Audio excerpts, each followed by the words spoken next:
सो electronegativity है क्या? Late it B एक बॉन्ड है जिसमें कार्बन एक पार्टिसिपेंट है और क्लोरीन एक पार्टिसिपेंट है, ठीक है। एक बॉन्ड है जिसमें कार्बन एक पार्टिसिपेंट है, दूसरा पार्टिसिपेंट है आपका क्लोरीन। तो कोवेलेंट बॉन्ड में आप सबको पता है कि एक इलेक्ट्रॉन कौन देना है, कौन देना चाहिए? एक पार्टिसिपेटिंग एलिमेंट जो कि यहां पर क्या है, कार्बन। फिर दूसरा इलेक्ट्रॉन कौन देगा? दूसरा participating element, that is chlorine. यही होना चाहिए। लेकिन एक इलेक्ट्रॉन वैसे भी कार्बन देगा, दूसरा इलेक्ट्रॉन क्लोरीन देगा, ठीक है। लेकिन ये दोनों के दोनों इलेक्ट्रॉन क्लोरीन के डायरेक्शन में रहेंगे। ये दोनों के दोनों electron will remain in the direction of chlorine. वो दोनों के दोनों इलेक्ट्रॉन क्लोरीन के डायरेक्शन में रहेंगे। मतलब क्लोरीन के डायरेक्शन में रहेंगे, इसका मतलब क्या हुआ कि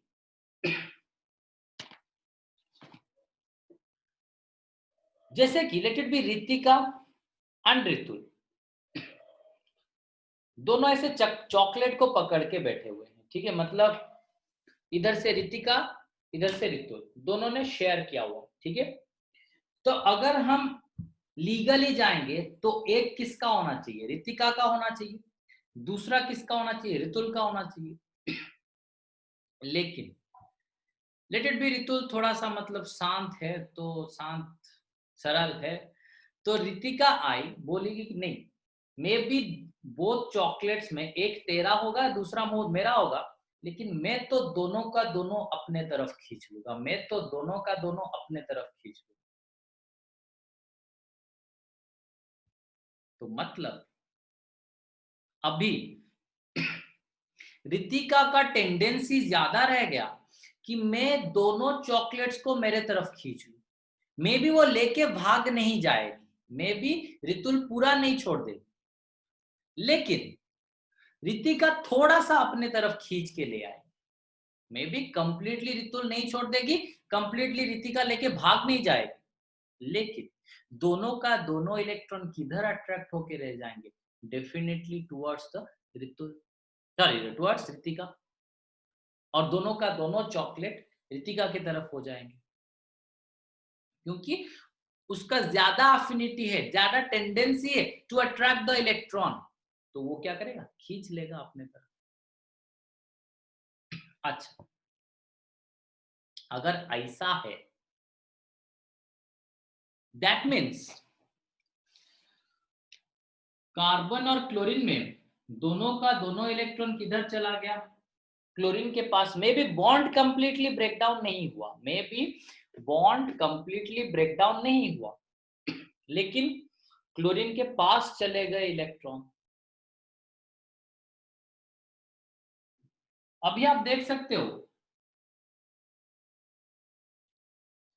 क्लोरीन ने पार्शियली इलेक्ट्रॉन गेन किया, क्लोरीन भैया ने पार्शियली इलेक्ट्रॉन गेन किया। That means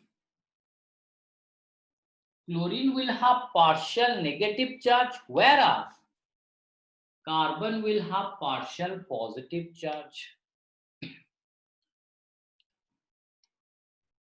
Electronegativity. अच्छा, let us consider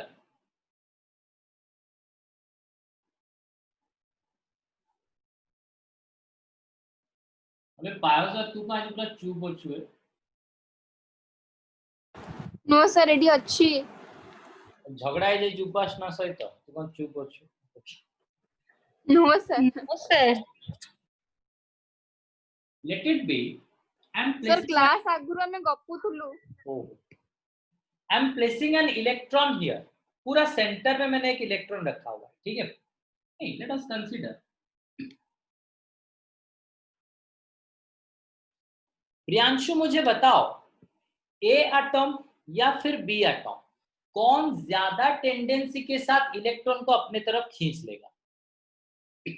ए। क्यों? सर साइज छोटा है तो हाँ, सर न्यूक्लियर चार्जेस का ज्यादा होगा, न्यूक्लियर खींचने का चार्ज टेंडेंसी ज्यादा ज्यादा नहीं होगा। होगा। नहीं, न्यूक्लियर चार्ज न्यूक्लियस, डिस्टेंस कम होगा जो इलेक्ट्रॉन का इलेक्ट्रॉन आप न्यूक्लियस से। देख सकते हो, इलेक्ट्रॉन न्यूक्लियस के साथ एटॉम में इलेक्ट्रॉन को खींचेगा कौन? वही न्यूक्लियस ही तो खींचेगा, और तो कोई नहीं खींचेगा ना उसको, न्यूक्लियस ही इलेक्ट्रॉन को खींचेगा। तो यहां पर इलेक्ट्रॉन न्यूक्लियस के नजदीक में है, तो डेफिनेटली इलेक्ट्रॉन को इजीली अट्रैक्ट कर लेगा। यहां पर न्यूक्लियस से थोड़ा सा दूर है, यहां पर इलेक्ट्रॉन न्यूक्लियस से थोड़ा सा दूर है, डेफिनेटली यहां पर उतना ज्यादा टेंडेंसी के साथ वो अट्रैक्ट नहीं करेगा। तो इसीलिए होगा क्या कि ये वाला ज्यादा जोर से खींचेगा, ये वाला धीरे से खींचेगा। तो जिसका साइज छोटा,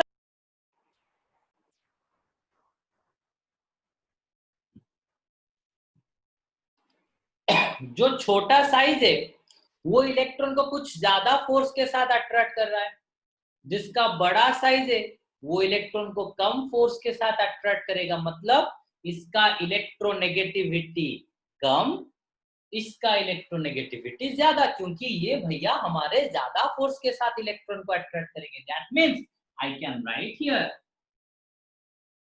कि इलेक्ट्रोनेगेटिविटी जिसका साइज छोटा वो ज्यादा फोर्स के साथ अट्रैक्ट किया।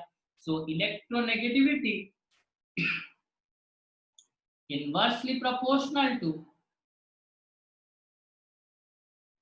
Atomic size.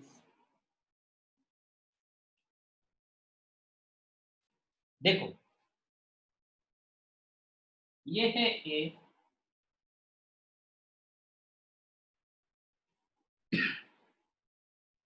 ये है बी। थोड़ा सा बड़ा हो गया क्या? सर दी जणक का सेम साइज की हाँ, मु सेम साइज रखू, सेम सेम।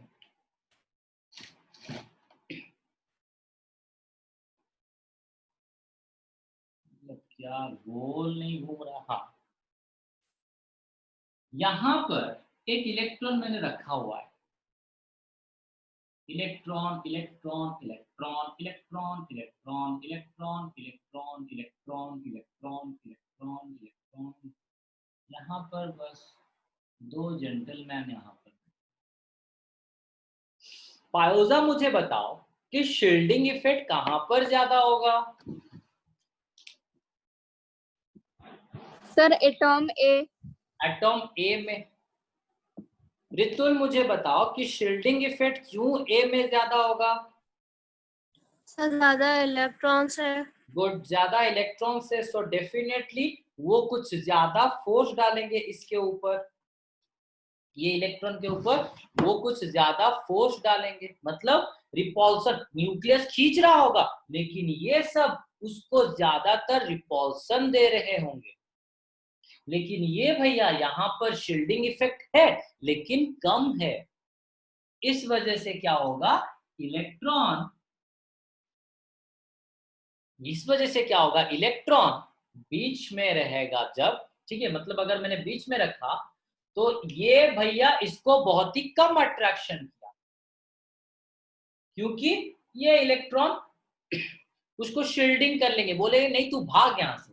लेकिन ये सब यहां से क्या होगा, कुछ ज्यादा फोर्स ऑफ अट्रैक्शन से अट्रैक्ट होगा।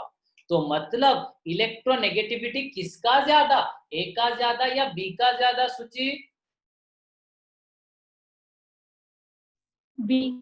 बी, क्योंकि बी में शील्डिंग इफेक्ट कम है, electron will be easily attracted towards the beam. So जहां पर शील्डिंग ज्यादा, इलेक्ट्रोनेगेटिविटी कम, जहां पर शील्डिंग कम, इलेक्ट्रोनेगेटिविटी ज्यादा। So I can say electronegativity is inversely related to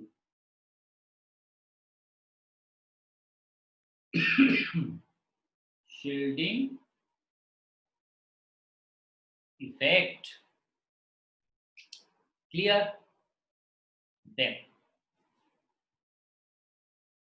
अच्छा, Upasana, what is effective nuclear charge बोल सकते हो क्या?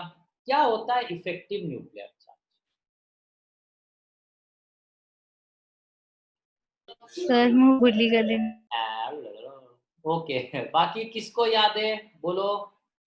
ओ अच्छा, इलेक्ट्रोनेगेटिविटी हाँ हाँ माइनस बोलो बोलो। Shielding effect sir nuclear charge minus shielding minus constant. Shielding effect. Okay, that means जितना the force, nuclear charge minus shielding constant. That means net जितना फोर्स के साथ न्यूक्लियस आउटर इलेक्ट्रॉन को अपने तरफ खींच रहा होगा, नेट जितना फोर्स के साथ न्यूक्लियस आउटर इलेक्ट्रॉन को खींच रहा होगा, उसको हम बोलते हैं इफेक्टिव न्यूक्लियर चार्ज। अगर इफेक्टिव न्यूक्लियर चार्ज ज्यादा तो डेफिनेटली न्यूक्लियस को ज्यादा फोर्स के साथ खींचा जाएगा। अगर इफेक्टिव न्यूक्लियर चार्ज ज्यादा तो डेफिनेटली इलेक्ट्रॉन को ज्यादा फोर्स के साथ खींचा जाएगा। अगर इफेक्टिव न्यूक्लियर चार्ज ज्यादा, इलेक्ट्रॉन को ज्यादा फोर्स के साथ खींचा जाएगा। That means electronegativity will be more. So अगर इफेक्टिव न्यूक्लियर चार्ज ज्यादा, सो इलेक्ट्रोनेगेटिविटी भी ज्यादा। Electronegativity is directly proportional to effective nuclear charge. Okay, then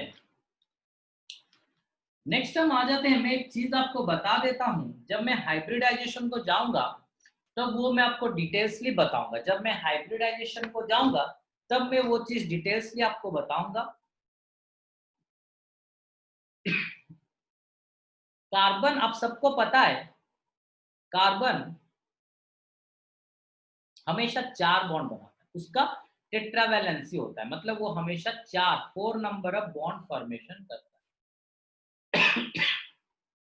कभी कभी कार्बन कार्बन के अंदर ट्रिपल बॉन्ड बना के, कभी कभी कार्बन कार्बन के अंदर डबल बॉन्ड बना के, कभी कभी कार्बन कार्बन के अंदर सिंगल बॉन्ड फॉर्मेशन करता है। जैसे कि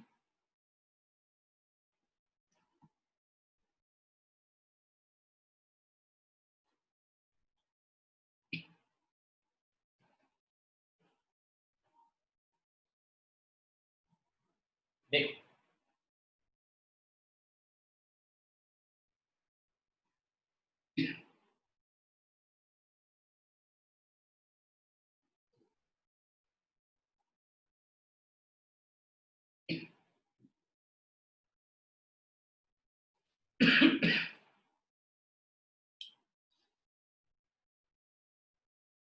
याद रखना जहां पर कार्बन कार्बन के अंदर ट्रिपल बॉन्ड है, याद रखना जहां पर कार्बन कार्बन के अंदर ट्रिपल बॉन्ड है उसको हम बोलते हैं sp हाइब्रिडाइज्ड। याद रखना, बस आप याद रखो, ठीक है।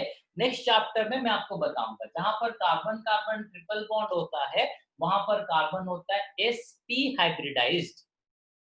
जहां पर कार्बन कार्बन डबल बॉन्ड होता है वो होता है sp2 हाइब्रिडाइज्ड। जहां पर कार्बन कार्बन डबल बॉन्ड होता है उसको हम बोलते हैं sp2 हाइब्रिडाइज्ड। जहां पर कार्बन कार्बन सिंगल बॉन्ड होता है उसको हम बोलते हैं sp3 हाइब्रिडाइज्ड, ठीक है। कोई होता है sp हाइब्रिडाइज्ड, कोई होता है sp2 और कोई होता है sp3 ठीक है। कैसे हाइब्रिडाइजेशन निकालेंगे वो बाद में हम पढ़ेंगे। बस याद रखना, अगर sp हो गया 100% तो s यहां पर 50%, p यहां पर 50%, यहां पर s हो गया 33.3% और 33%, और p हो गया 66%। यहां हो गया s हो गया 25%, p हो गया 75%। ये मुझे कौन समझा सकता है कैसे मैंने परसेंटेज में डिवाइड किया? सो फाइनली हमारा कंसेप्ट ये बोला कि electronegativity is directly proportional to percentage of S character. Electronegativity is directly proportional to percentage of S character. अच्छा सर हाँ सर का नेट गया ना